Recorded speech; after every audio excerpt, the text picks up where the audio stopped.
सौराष्ट्रे सोमनाथं च श्रीशैलमल्लिकार्जुनम् उज्जैन्यां महाकालमोङ्कारममलेश्वरं परल्यां वैद्यनाथं च डाकिन्यां भीमशङ्करं सेतुबन्धे तु रामेशं नागेशं दारुकावने वाराणस्यां तु विश्वेशं त्र्यम्बकं गौतमीतटे हिमालये तु केदारं घुष्मेशं च शिवालये एतानि ज्योतिर्लिङ्गानि सायं प्रातः पठे नरः सप्तजन्मकृतं पापं स्मरणेन विनश्यति।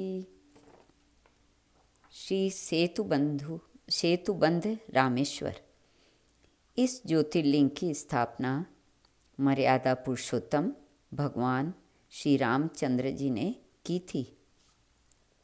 इसके विषय में ये कथा कही जाती है, जब भगवान श्री रामचंद्र जी लंका पर चढ़ाई करने के लिए जा रहे थे, तब इसी स्थान पर उन्होंने समुद्र तट की बालुका से शिवलिंग बनाकर उसका पूजन किया था।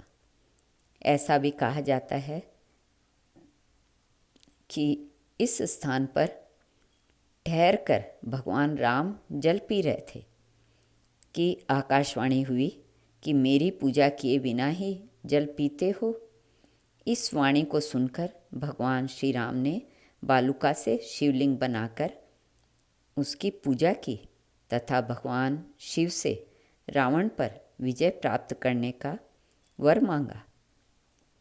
उन्होंने प्रसन्नता के साथ यह वर भगवान श्री राम को दे दिया। भगवान शिव ने लोक कल्याणार्थ ज्योतिर्लिंग के रूप में यहाँ निवास करने की सबकी प्रार्थना भी स्वीकार कर ली।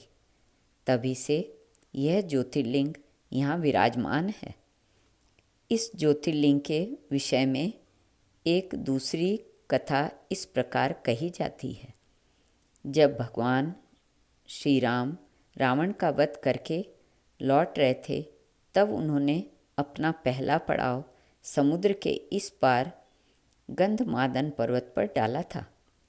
वहाँ बहुत से ऋषि और मुनिगण उनके दर्शन के लिए उनके पास आए।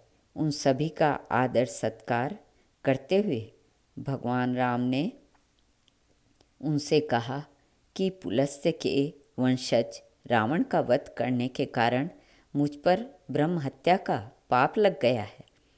आप लोग मुझे इससे निवृत्ति का कोई उपाय बतलाइए। यह बात सुनकर वहाँ उपस्थित सारे ऋषियों मुनियों ने एक स्वर से कहा कि आप यहाँ शिवलिंग की स्थापना कीजिए। इससे आप ब्रह्म हत्या के पाप से छुटकारा पा जाएंगे। भगवान श्री राम ने उनकी यह बात स्वीकार कर हनुमान जी को कैलाश पर्वत जाकर वहाँ से शिवलिंग लाने का आदेश दिया। हनुमान जी तत्काल ही वहाँ जा पहुँचे, किंतु उन्हें उस समय वहाँ भगवान शिव के दर्शन नहीं हुए।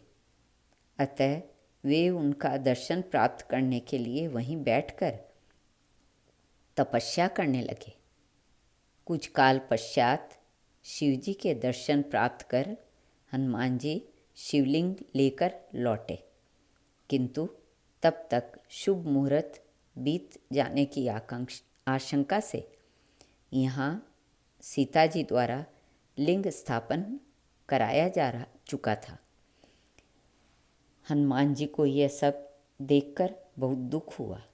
उन्होंने अपनी व्यथा भगवान श्री राम से कह सुनाई। भगवान ने पहले ही लिंग स्थापित किए जाने का कारण हनुमान जी को बताते हुए कहा कि यदि तुम चाहो तो इस लिंग को यहाँ से उखाड़ कर हटा दो। हनुमान जी अत्यंत प्रसन्न होकर उस लिंग को उखाड़ने लगे, किंतु बहुत प्रयत्न करने पर भी वह टस से मस नहीं हुआ। अंत में उन्होंने उस शिवलिंग को अपनी पूंछ में लपेटकर उखाड़ने का प्रयत्न किया। फिर भी वह ज्योति का ज्यों का त्यों अडिग बना रहा। उल्टे हनुमान जी ही धक्का खाकर एक कोस दूर मूर्छित होकर जा गिरे। उनके शरीर से रक्त बहने लगा।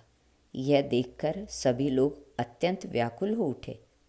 माता सीता जी पुत्र से भी प्यारे अपने हनुमान के शरीर पर हाथ फेरती हुई विलाप करने लगी।